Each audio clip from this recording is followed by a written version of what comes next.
Welcome back to my channel. I am Ladios Muhammad. Thank you so much for sliding through with Cooking with Gratitude.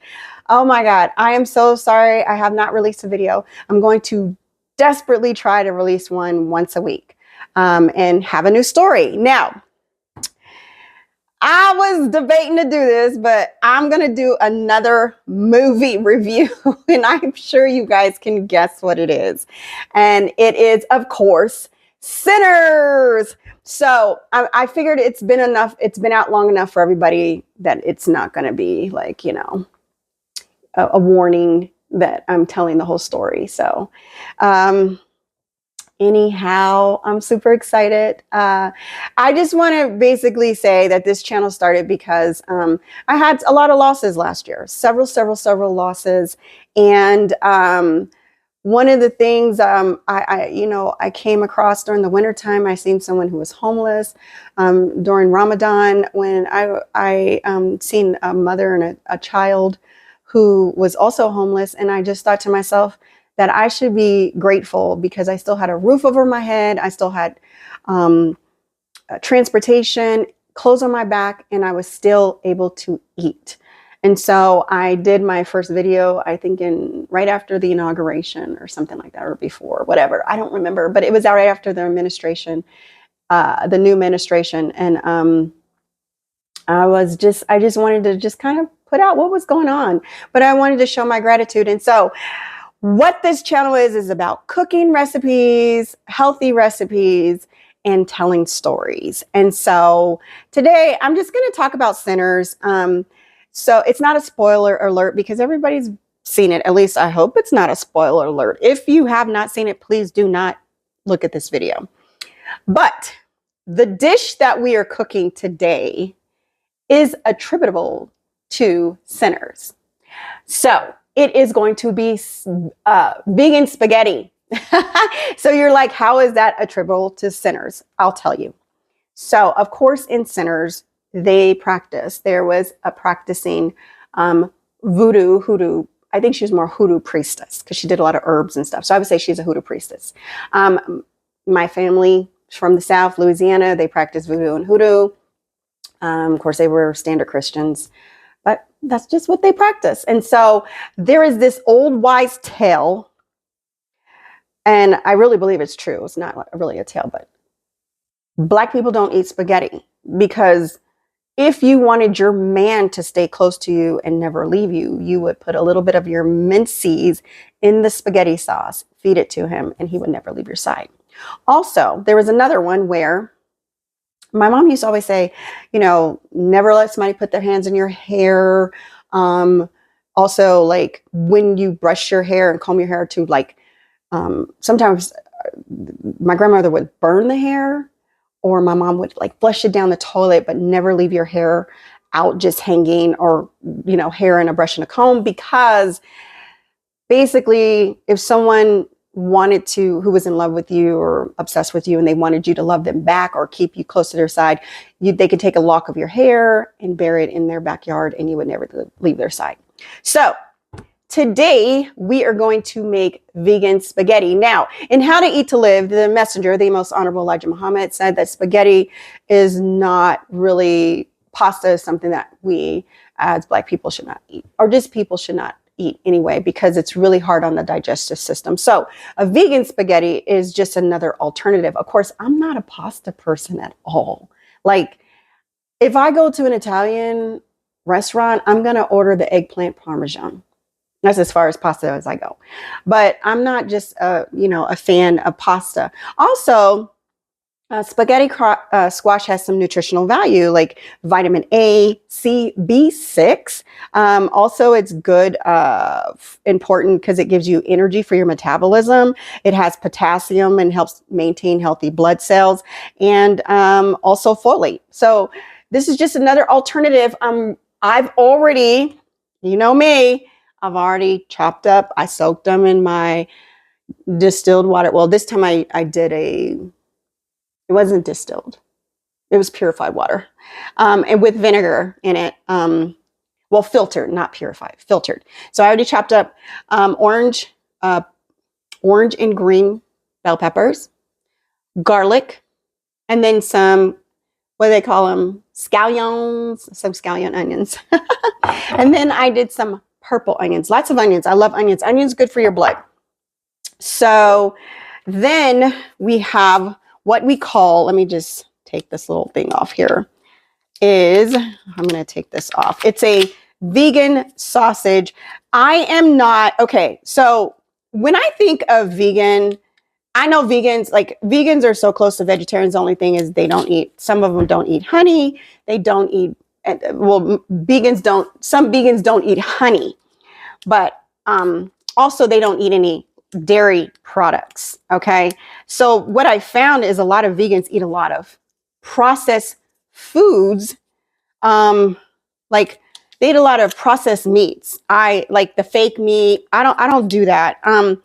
I'm not a fan of that. And you got to be careful when you're doing that. Now, field roast is a plant-based sausage, and this is a spicy chipotle.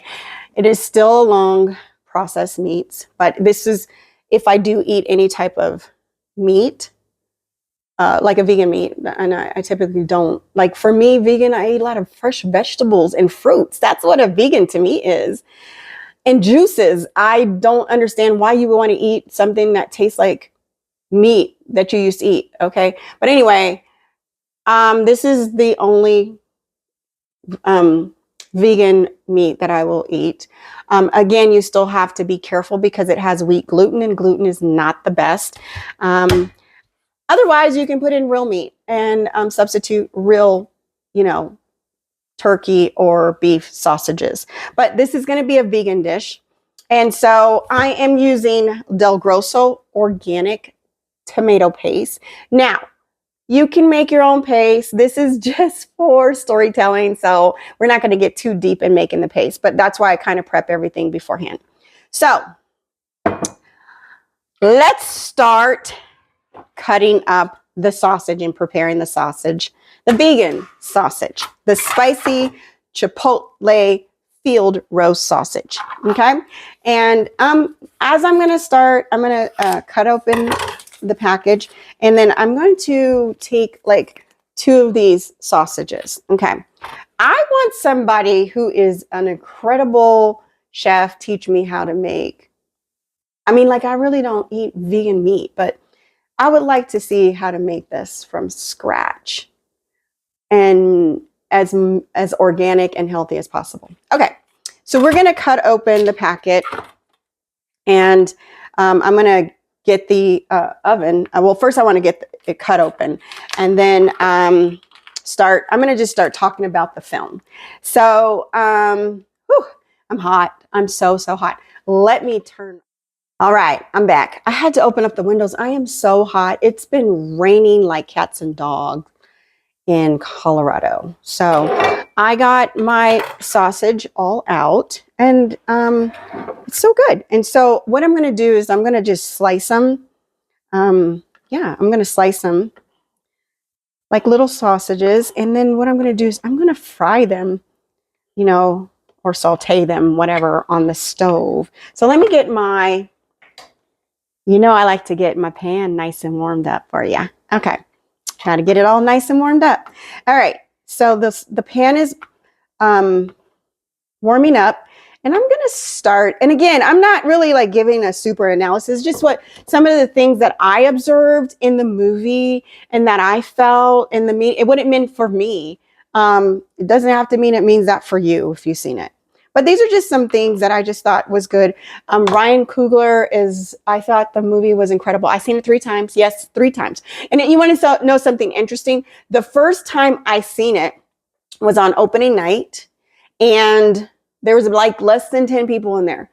The second time was the Sunday after opening night, still less than 10 people. And then I went and seen it about a week after on another Sunday afternoon matinee, 3:30, because I don't really like to see late shows. I don't like to go past really 5:30, 6 o'clock. That's pushing it for me. And it was packed. When I say packed, it was packed. Now, all right, so this is how I'm doing the sausages. Looks like real sausages too. Okay, cool. So while that's going, we can just keep talking. So I never was a Michael B. Jordan fan, not in the sense of that I didn't like his work. I loved his work. Like when he was in Black Panther, I loved his work. He was a convincing villain. Loved him. Awesome. Amazing. But like, like as like, oh, Michael B. Jordan, he's so sexy. I never looked at him like that. However, when he played Stack and Smoke, my level of regard and respect for him as an actor went up tenfold. I mean, the distinction between the two was amazing. And I became a fan of his work. That's when I became a fan. Yeah, that was it. I want to go back and look at some of his older work. I didn't even know he used to be on a soap opera. Honestly, I didn't. Again, I like stuff like Denzel Washington, Isaiah Washington. I mean, there's so many more other mature actors. But one thing I do find sexy about Michael B. Jordan is he's a little bit older now. Because, Black Panther came out 6 years ago. And now he's got like a little bit more indentation in his smile lines. And it's just, that to me is sexy when a man starts to look more distinguished and mature. And yeah, so I have a regard for him. And I love a country man with gold teeth. I was in love with the characters, not Michael B. Jordan, because he's not Stack and Smoke. Anyway, let's talk about it. Okay. All right. So basically, the movie opens up and it's October 16th, 1932. This was very significant for me as a Muslim. And let me tell you why. Because October 16th is our Holy Day of Atonement. In 1995 of October 16th, that was when the Honorable Minister Louis Farrakhan did and called 1 million men to not the White House. Not to the White House, but to Washington, 1 million men to Washington, to the Capitol. And I believe, if I'm not mistaken, 2.1 million showed up. So I thought that was very significant. Hats off to you, Ryan Coogler. That was good.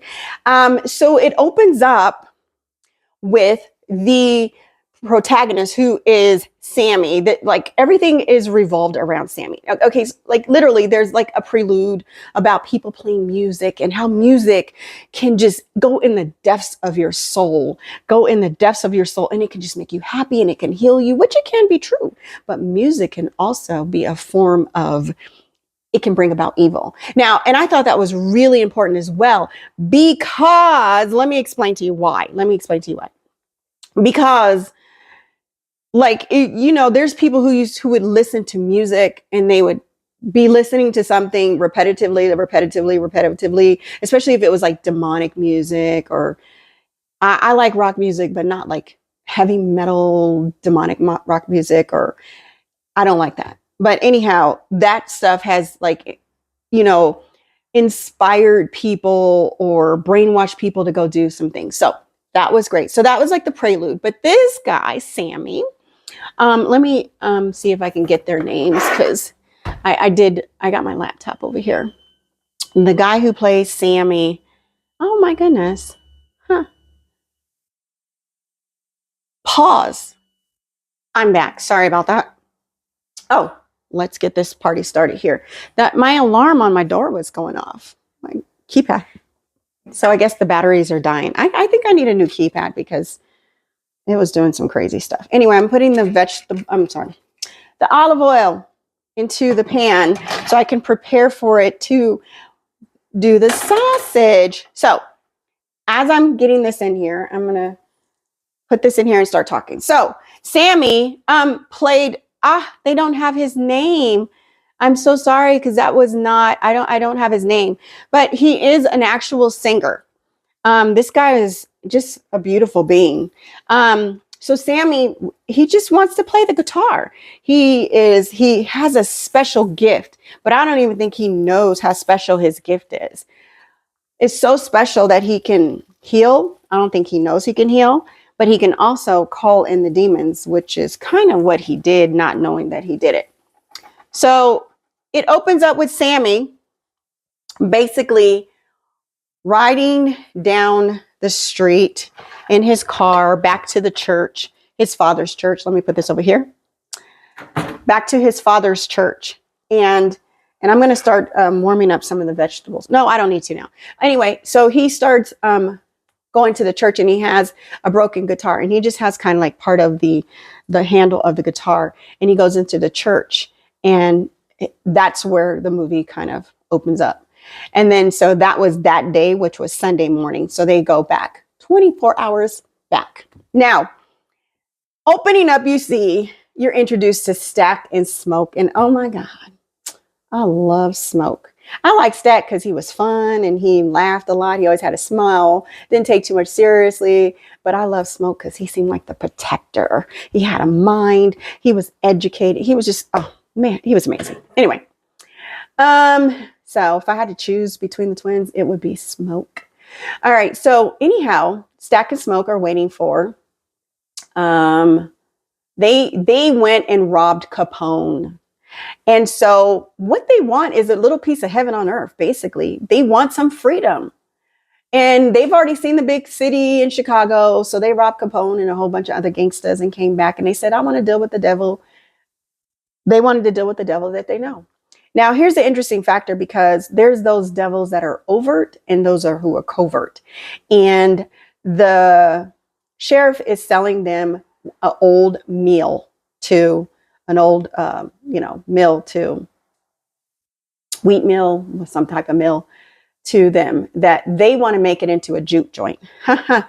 So here's the thing, is that mill was used for a slaughterhouse. Now, I say covert because this sheriff was a part of the Klan. All right. He doesn't have good intentions, and you already know it. But anyway, as they're waiting, you can see like vultures going around the mill. And that just says culture vulture. Is that how you say it? No, vulture culture. So they're about to prey on him. That was a symbol that they preyed on him. Anyhow, so the brothers, they get together, they pick up Sammy. They're telling all their stories about everything. One of the things they did mention in the movie that I thought was important is Mount Bayou. I don't know if people knew about Mount Bayou, Mississippi. It's a beautiful, it's supposed to be a very affluent neighborhood of free Black slaves, and where Black people went that left plantations and started their own community. I don't even know what happened to it, but I am familiar with Mount Bayou. But anyhow, they pick up Sammy, and then they go get their truck, and they have to separate because they have like minimal time to get everything done. So they want to open up this juke joint. So they start off with Stack, who's the fun one, and he goes into town. So he goes to an Asian store, and the character, one of the characters is Grace.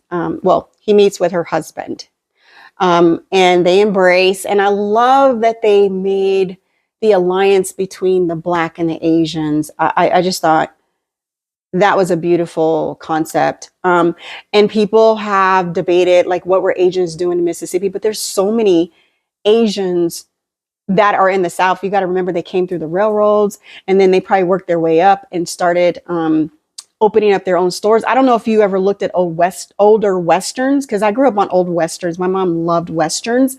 And there was always an Asian in a Western who owned something, or whether they did laundry, but there were Asians in the South. And so one of the things that I didn't catch the first time or the second time, but I caught the third time, is when Grace's daughter goes to get her from the store, because they had two stores. One where Stack met, Grace, who is the Asian mother, the store owner. I can't remember her husband, but she went over to go get her mother. The daughter went over to get her mother. And I didn't realize that one of those stores was for Black people and the other one was for white people. And that is so true to form. Asians did have separate stores, and they sold different types of food. Like for the Black people, they might have sold hog mogs and chitlins in the lower part of the, of the pig, but then on, you know, the white stores, they probably got more higher class meats and beefs and lambs and stuff. So I love how he showed that distinction. But let me roll back a little bit. One of the things I liked about Stack, and I love what Ryan Coogler did in here, is when he pulled up, he asked this young girl, she probably was a teenager, to watch his truck. But what he was doing was he was teaching her. He said he was going to pay her basically, was it 30 cents a minute that he was gone inside the store. But I love that because now you have a black man who's trying to teach a young black woman how to advocate for herself as far as her value and her worth and to negotiate. And that to me was black literacy, like black financial literacy, or just financial literacy for black people. And so I thought that was important. I'm going to get this here. So I was really excited about that. So again, I'm just pointing out some things that I seen that stuck out for me. As Stack is going around, him and Sammy, they are, you know, trying to get, this is where you come in and they, Delroy Lindo, I love him as an actor. I'll just get a fork out of here. And they're trying to, you know, invite him to come and play at the juke joint. And here in this scene is where you meet Mary. Mary is, okay, so she's basically, you know, back in the day, if you had one drop of blood, if it was even found, which is so crazy because everybody's all mixed up. But if you found, let me turn this down. I don't want to mess up my stuff. If you found one drop of blood, just one, you were considered black. And Mary's grandfather in the movie was half black and half white. So according to the story, Mary's, you know, because Mary's mother raised Stack and Smoke like her own, nursed him and everything, fed him, whatever. And so this is where you find the love interest of Stack. So back then it was illegal for blacks to marry outside of their race, or anyone for that matter, anyone. And so, but particularly blacks, they will hang you, and kill the woman too. And you see, this has been 7 years since he's been gone, and she confronts him and so forth and so on. And they exchange some dialogue. And then, you know, the history that she is like, I thought you loved me, you know, and you told me you loved me and I waited for you. And he basically wanted to protect her and himself from getting killed. So he left. And she went on and married a white man. Okay. Now you got the history, and it unfolds on down, is she grew up around a lot of black people. That's who she grew up with. That's all she knows. And she was in love with a black man, and she was considered black. She does say at one point she never wanted to be white. So I understand. I love being black. Nothing wrong with that. Okay, so we're going to turn this off, and I'm going to turn this one on. So anyway, no, wrong one. We don't want to burn myself. Okay, I'm getting this pan warm. So this is the first love interest, and so this is very pivotal to me. Like, these are things that stood out for me. So then we focus on Smoke, and Smoke goes to put flowers on a grave of his child that probably died shortly after birth. And then you're introduced to Miss Annie. Miss Annie is the Hoodoo priestess in Mississippi, in the Delta. This woman is, I'm going to say, I hope I say her name is Wanumi Mosaku. Wanumi Mosaku is so stunningly gorgeous. Her skin is rich and luxurious and chocolate. And that woman is beautiful. Oh my God. Just her essence on film was gorgeous. So Smoke goes in, he comes in, and, you know, she's like, what are you doing here, Smoke? because she'd been gone for 7 years. And she knows Smoke and Stack were kind of some rabble rousers. So they weren't very innocent people. And he is saying that he wants to open up a juke joint and, you know, basically have her cook for them. And then they exchange some dialogue. And, you know, she says, you know, you probably don't even know how hard, because he says all this, he goes, you can make some real money, but you up here doing this hoodoo voodoo stuff. And she said, you don't know what that works. You know, what works? She goes, how, you don't even have a clue of how many times I prayed for you and your brother to be safe and not get murdered. And he said, well, why didn't it work for our child? And she says, I don't know. And then she asked him, does he still have his mojo bag? Because he wore it around. And it's so interesting because he still had it around his neck. So she recharged the mojo bag and prayed for it. And that was so beautiful. Oh, my God. Anyway, they have a moment and a very emotionally connected that I felt was very well put together. I am not a fan of watching particularly a Black female and dark skinned on top of that being, you know, sexed up from behind.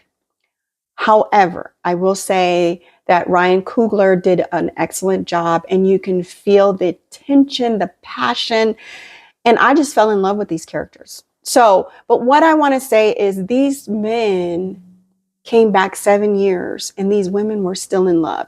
And the reason I point that out, because in the Nation of Islam, we're taught the value of us as women.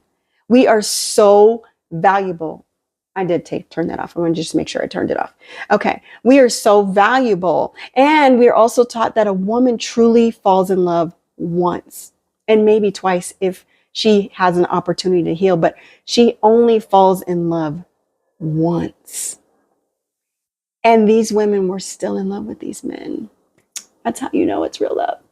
Or maybe she put some mincees in the spaghetti sauce. I don't know. Anyhow, moving right along. So as the film progresses, again, these are little things I've seen. You see the I hope I'm saying the Choctaw Indians. Choctaw. Oh my God. Let me see if I can look it up because I feel horrible if I say the indigenous people. I'm going to say, I think they're called Choctaw, but they're the indigenous people.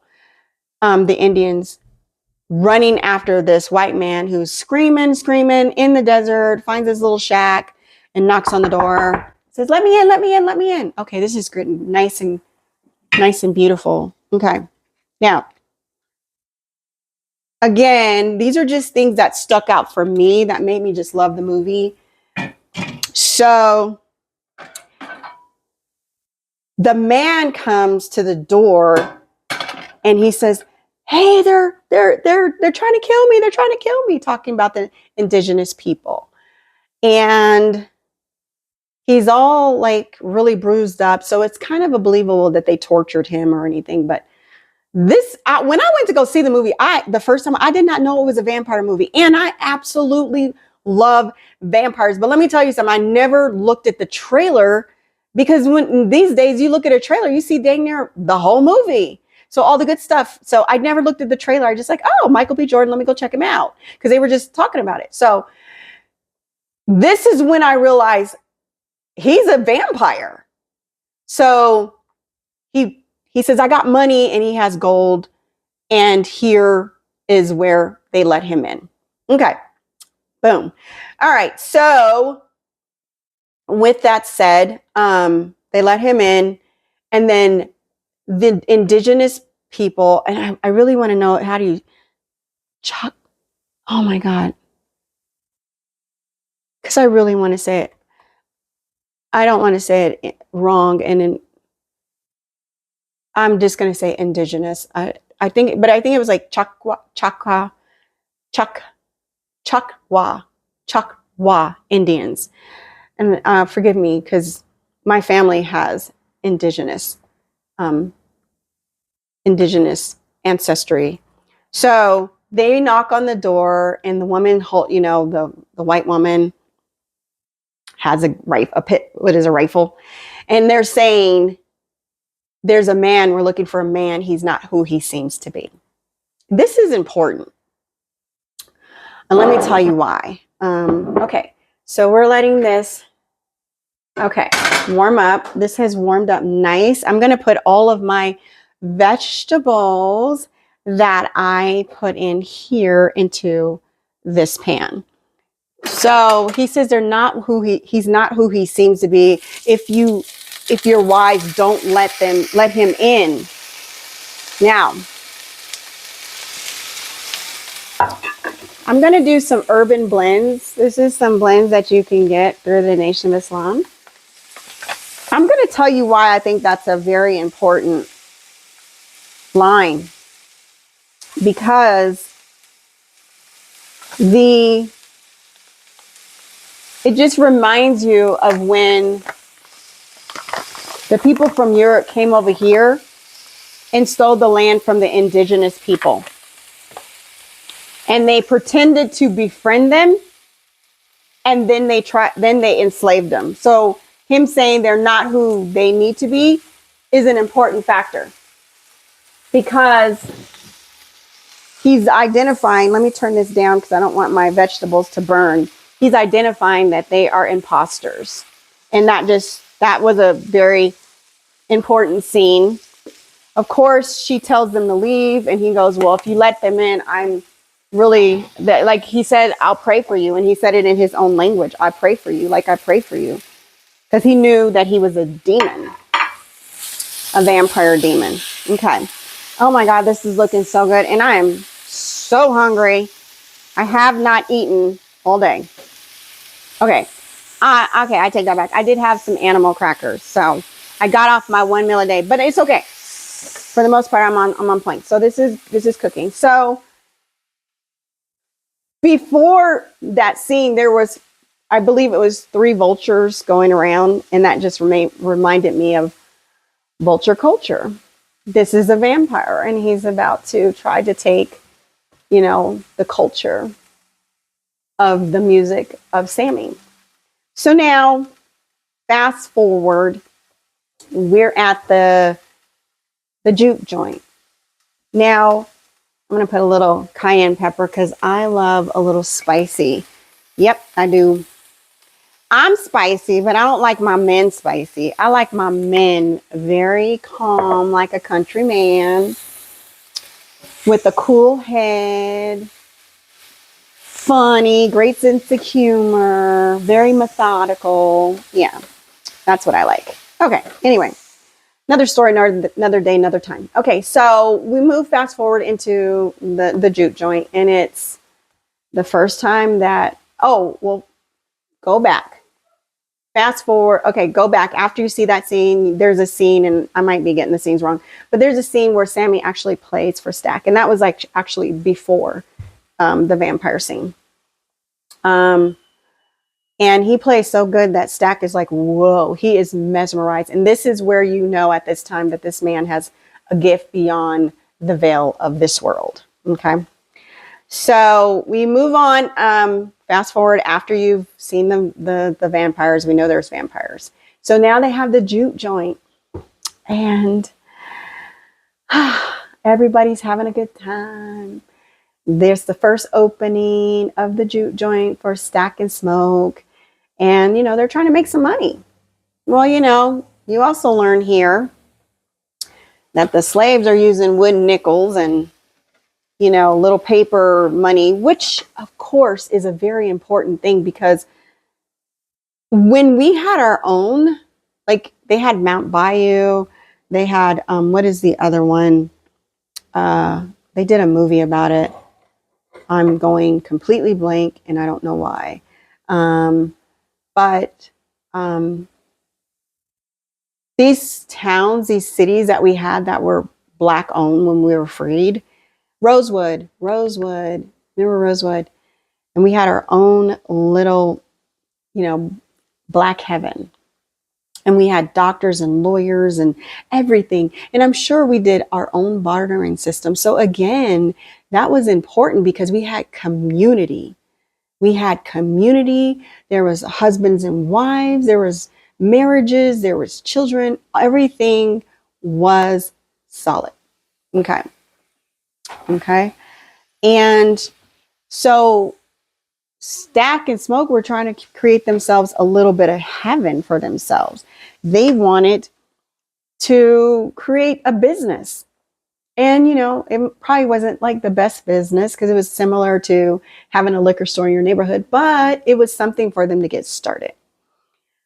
So they're going through the night, and of course, Miss Mary comes. Stack is not happy about that. There's some words exchanged, but you find out that he really, truly loves her at this point. He really does love her. And everybody's having a good time, and they're singing and dancing. And then here you go.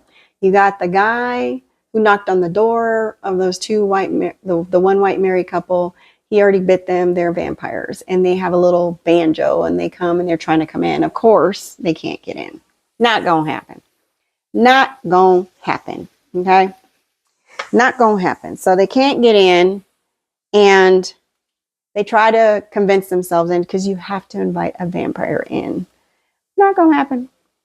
And Annie, she gets the willies. She knows something is off about them. She could feel it.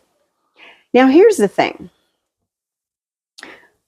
These two men were so different. One was of the light and one was of the dark, even though they had a past. You know what I'm saying? Even though they had a past. Because, Moses had a past. He killed somebody. But these men, one was trying to be upright and one was still of the dark side. But you don't find that out until as the movie progresses. But it's important that you know this. So they're singing, having a good time. And of course, Smoke goes to Stack and talks about the numbers. And they're not making as much money as they thought they would, and they figured they'd be broke in the next couple of days. Well, Stack always not just let's get through the next 2 days. Stack gonna talk to his woman, and then she's like, now when these white people came, they were saying they had gold, and they didn't show that. They said they had money, and they wanted to just be a big family and everything, and they wouldn't let him in because they said, you don't belong here. And they tried to say, well, what about her, Mary? He said, she's family. And they shut that down. So anyway, Stack is talking to Mary, telling her, we might not make the money that we thought we was going to make. So Mary decides that she wants to go talk to them to see if they really have some money. And if they do, she can invite them in. Yada, yada, yada, yada. Y'all know how that goes. Well, of course, she gets bit. And because Mary was already in there, she was slick about, Cornbread, who was guarding the door. She was slick about getting in. And here is where everything turns around. Okay, so, of course, Mary seduces Stack to come in behind closed doors. Of course. See, why you let this woman talk you in to getting into her pants? See, that's a low vibrational thinking process.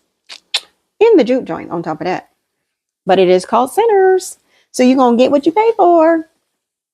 So this is almost done, y'all. This is looking so, so good. I'm going to turn it up just a little bit more, but I just don't want it to. It's looking so good.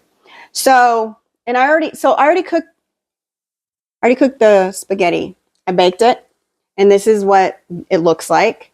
Looks like real spaghetti. Just, it's the spaghetti squash. So, yeah. So Mary seduces him and pulls him into a little room, and this is where she bites him, and boom. So now it's a mess because they go into the door because Smoke is looking for Stack. He's looking for him, like, where the heck are you? Blah, blah, blah. We need to talk. And anyway, because they had a little ruffle or little incident out there, and he was looking for his brother. And he goes in and he sees his brother in blood, and he's shaken because Mary's biting him on the neck, and he shoots Mary, and he finds out she ain't human no more. Okay. So everything turns, and here are some things. The garlic, so, well, let me keep going. So everybody they shut the juke joint down and sends everybody home. Big mistake, but they don't know. And they're trying to get the body out. Okay. Of course, Stack is dead for all of 15 minutes. Now, here's something I did not like about, because I like vampires. Now, I'm not saying there hasn't been movies where vampires turn instantly, but the typical movie, the vampire doesn't turn full-fledged vampire for at least 24 hours. That part I did not like, Ryan Coogler, but I understand it to keep the movie running. I get it. I totally get it. And so I'm going to throw these vegan sausage that are nicely cooked. Let me see if I can. I don't want to burn myself because the pan is still hot. See, they're nicely cooked and sauteed. I'm going to throw this in here because we're about to wrap up the movie. Just the stuff that I seen that I thought was amazing. So, and we're going to put that in here. And now, oh, I want to get a little bit of basil. We need some basil. Sweet basil, baby. Okay, my favorite. Sweet whole basil. We're going to throw some basil in here. Oh my goodness. I'm going to do kind of like a tablespoon. Yeah, very good. Okay. Yeah, I keep a whole. I love basil. I love herbs. Herbs are so good for you. All right, so we're going to put that back up in here. And now, since everything is nicely sauteed, we're going to open up the spaghetti sauce and pour it in here. Y'all hear that? Pour it in here. All of it. Okay. All right. Oops.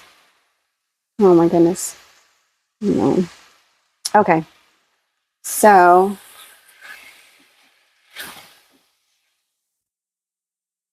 all right. All right. So the spaghetti sauce is on here. Okay. I'm going to let this simmer a bit. All right. So I'm not going to go too much in depth, but you know how it goes because I'm going to go crazy if I don't clean this before I serve the plate. And I'll pause it after for a minute and then serve. And then I'll pause, clean, and then I'll show you guys the final result. So anyhow, of course, this was the intro to everybody getting bit. And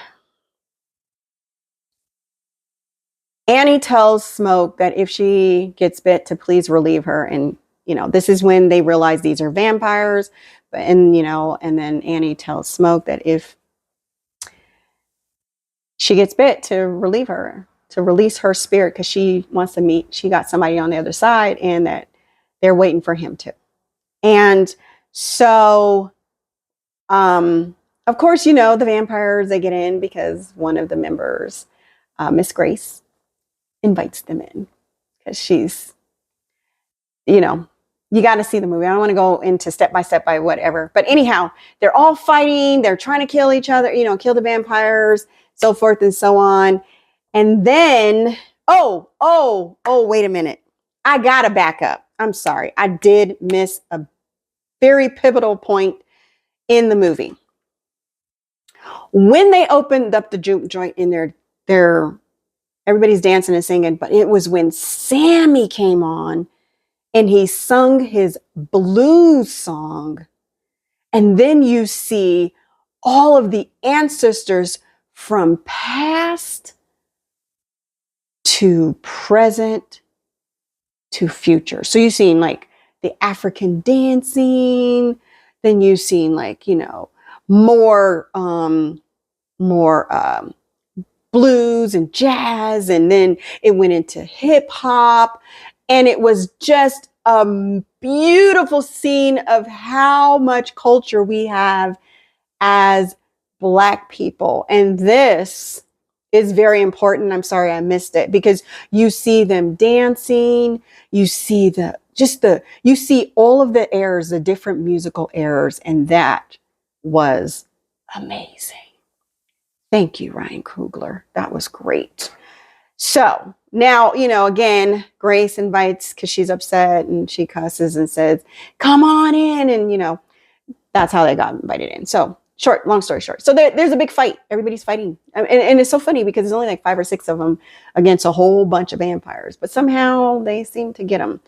And there was a time when Stack and Smoke are going at it against himself. And Stack bites Annie. And Smoke is like, oh my God, no. Yada, yada, yada. So anyway, he releases Annie and he stabs her. And Mary is like, no, because they want Stack and Annie to go over to the other side. Because they said it's freedom. It's freedom. Because the vampire did, he did come to the door, the head vampire. And he said something important. He said, listen, I'm just trying to invite you to heaven, to freedom. He said, because he goes, I'm trying to tell you, he goes, the people that sold you that meal, he said, they're coming tomorrow. They're coming tomorrow to burn down your meal and kill you. He said, but I'm inviting you to freedom. He said, because they ain't going to never let you be free. They're not going to let you build, and they're not going to let you have community. And they're not going to let you, when he said build, they're not going to let you have no business. They're not going to let you have community. They're not going to let you be free. He said, but if you come to my side, he goes, you'll have enormous freedom. And he kept saying, okay, fine. Just give me Sammy and I'll let everybody else live. And Sammy was going to go, and they were like, no. So Sammy was a protagonist in all of this. It's important. So there was a little dancing, and the vampire happens to be Irish. Now, this is another thing I thought was very important, because Irish were on the lowest level of, they were also immigrants, but they were the lowest level, and whites didn't consider them white. White Americans didn't really consider them of the white race. So they had to always go out of their way to prove themselves. And so they had discriminations too. And you learn through the Irish vampire how that they stole his land, and the land that he had. The white people came and stole his land and, killed his family and took everything. And he's just trying to give freedom. And he says, I want Sammy's music. I want Sammy's music, because with Sammy, if he bites Sammy, he says, you can help me to be, he goes, because he says, I'm the walking dead. I can't feel, I can't think. But with Sammy can give me connections back to my ancestors, and I can live again. See, vampires are dead. So again, culture vulture, or vulture culture.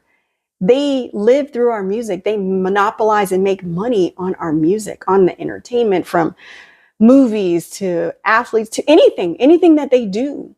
They are bloodsuckers on whatever we tried to build in our culture. Interesting point. So he was trying to identify, like, hey, we're both in the same boat. Kind of, sort of not, because your skin is not black. So anyhow, I thought that was an important part. So fast forward, they're all fighting. And then it gets down to Stack and Smoke are going at it.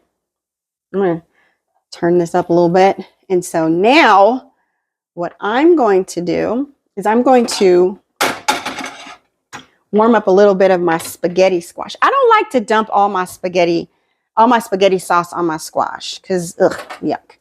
So I'm going to warm up some of my spaghetti squash. Yep. In this skillet, because it was in the oven. Okay. And so, let's see. Yeah, so that's going to warm up.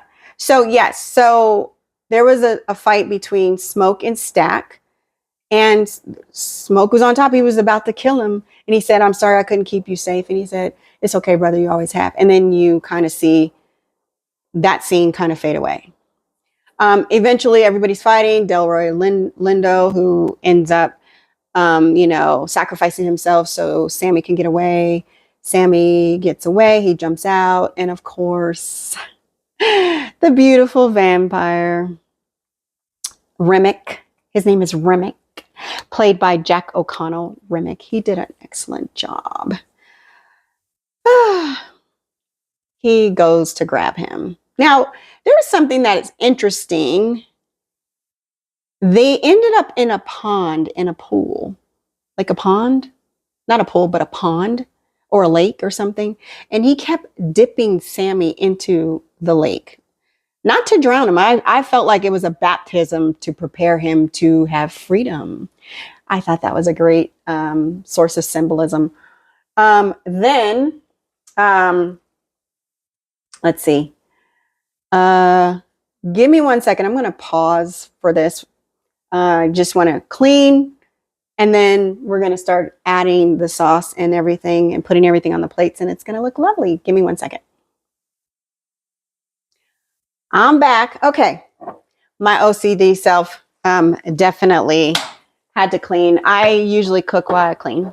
So we were talking about the baptism, and he kept putting him in the water. And then, so you see Sammy begins to pray. Yea, though I walk through the valley of the shadow of death, I will fear no evil. And Remick says, I always hated how the enemy forced, this is where you learn about his past, forced religion onto him. And he said, especially after they raped and stole our land, he said, but I will say, there were times when I said that prayer, it did bring me comfort. Now, that stood out to me as well because, and let me tell you why. Our religion, and this is religion.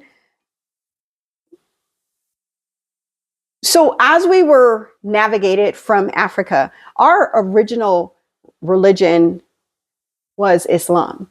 We were Muslims, and Muslim just means one who submits his will to Allah. So if you submit your will to God, you're a Muslim, period. Christian or not. A good Muslim is a good Christian. A good Christian is a good Muslim. So this sat out to me because when we came over here as slaves, they imposed Christianity onto us. A lot of us didn't speak English. We spoke Arabic. So that also stood out. And I thought that was interesting. And here you are. So you have this overt enemy who saying, if you come with me, you will have heaven and freedom. So it just reminds me in the Quran of when it says, Shaitan says, I called and they came. And he said, I'm going to come from the right, the left, and the front, and the back. And so he was just saying, I'm going to give you everything. But he's not, because you're going to be a living, walking, dead vessel who cannot feel. So why would I want that life?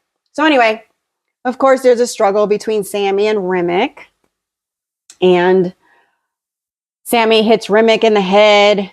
And it was something on the guitar that was metal, of course, and silver, and it slit his head.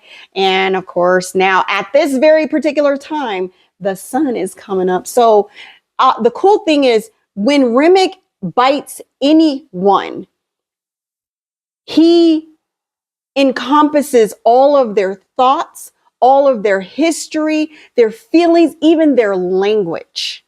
So as he gets hit with this blade in his head, all of the vampires feel it. So I thought that was kind of cool because that was a very creative way to kill all the vampires at once, because at that point they were all aligned and encompassed and everything. So here comes Smoke, because he was fighting with Stack the whole time, I believe, and he stabs Remick in the heart from behind and he dies. Now,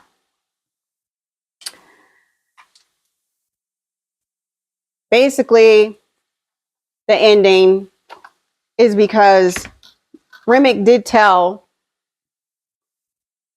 he told Smoke that, the clan was coming to take his business. So Smoke set it up, waited for him, then went after sun rose, and he had something for the clan. Okay, great. And he basically killed them all. And Smoke was about to smoke a cigarette, and here's Annie on the other side and said, pretty much, baby, I'll let you hold the baby because now he has a little baby, but I don't want that smoke all on her, so don't smoke the cigarette. And he kills the Klan man, the last Klan man, kills him, and he goes to the other side. And I thought that was important because these two identical brothers, one chose sin and one chose the way we're supposed to be living, which is upright. A Muslim, being upright in Islam. And now the one thing I did not like is that still mentality that you got to die to go to heaven. No, heaven is here on earth, my friend. You got to create your heaven here on earth. But that's the mentality of Christianity. We have to die to go to heaven. And it's no offense to Christians, but I have yet to meet anybody to come back to say, let's go on the other side. Because if that's the case, why don't we just all die? Why are we afraid to die? Okay, good question. Anyway, you can answer that. Anyhow, so Sammy, of course, before Smoke did his little avenging of the Klan that he knew was coming, him and Sammy got him all prepped and they got all the armor, the armor and the guns and stuff. And so he gave the keys to Sammy and Sammy drove back. And that's how it came in, was with him holding this guitar, broken guitar. And he walks into the church. He has scratches on his face. And his dad is telling him to give up playing the blues because they consider the blues to be demonic. Now, the day before, when Sammy left the church after talking to his dad, he said, you better be careful because one day the devil's going to follow you home. And for certain, he did. Now, it's very important. Like, I always watch the credits to the very, very end. All right, this looks like it's getting good. So let me start prepping my dinner. And you see Sammy, he's way, way older, in his 70s at least. And it's October 16th, 1992. Again, October 16th is 1992 is 3 years before the Holy Day of Atonement. So that's very important. Like, I know he was deliberative. He being Ryan Coogler, who put that in there, there's no coincidence. He did that on purpose. And I love you for that. So anyhow, Sammy is a success. He's a success. He's a famous blues player. And he's in the bar and they said somebody wants to come see him because it's after hours. And they said, let him in. And guess who it is? It's Stack and Mary. Of course, they're dressed in 90s attire. Best years of my life. 90s and 80s were the best years. Music, everything was the best. The best. Conscious music. We dressed good. Women were beautiful, natural. Anyway, let me not go on a tangent. And Sammy says, how? How is that possible? He said, I guess Stack was the one thing he couldn't do was kill me. But he told me if he let me go, that I promise not to mess with you. And he even offered Sammy to come to the other side. And Sammy said, nah, I had enough of this life. And so Sammy, played for him and everything. And then they, gave him 2 $100 bills for playing, said they've been following him for years. And it's a beautiful closing scene. And he says, hey, he goes, at least once a night. This is what Sammy says to Stack. He goes, once a night, I am paralyzed by the night that happened. He said, but up until sunset, it was the best day of my life. He said, do you have any regrets? And Stack said, no. He said, that was the last time I seen the sunset.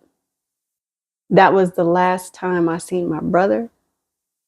We had community. And that was when I became free.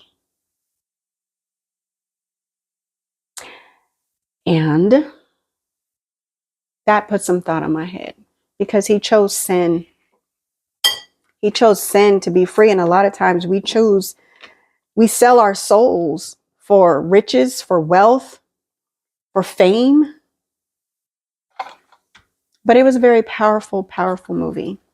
It had a lot of symbolisms. I'm sure I've forgotten or didn't cover even all of them.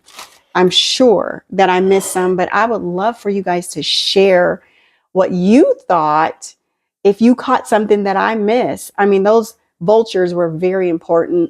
The indigenous people, someone said, why didn't the indigenous people, why weren't they come to help?